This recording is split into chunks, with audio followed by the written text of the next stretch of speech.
बालेन शाहले सामाजिक सञ्जालमा लेखेको एउटा शब्द यति बेला विवादास्पद बनेको छ।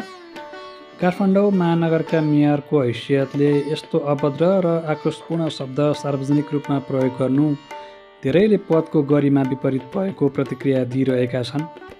उक्त स्ट्याटसमा उनले भारत, चीन लगायतका छिमेकी राष्ट्रहरू तथा नेपालभित्रका केही राजनीतिक व्यवहारप्रति गहिरो असन्तुष्ट र रोष प्रकट गरेका थिए।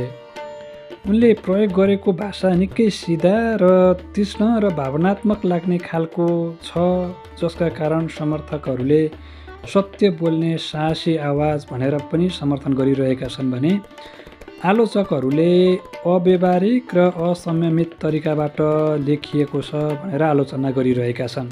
केही समयपछि उक्त स्ट्याटस हटाइएको छ।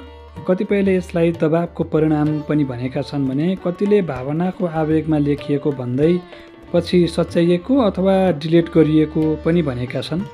यो घटनाले जनप्रतिनिधिहरू सामाजिक सञ्जालमा कति जिम्मेवार भएर बोल्नुपर्छ भन्ने प्रश्न उठाएको छ।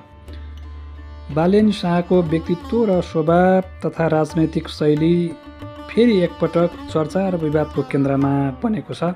हुन त पटक पटक सामाजिक सञ्जालकै कारण विवादको केन्द्रमा आइरहने पात्र बालेन शाह हुन्।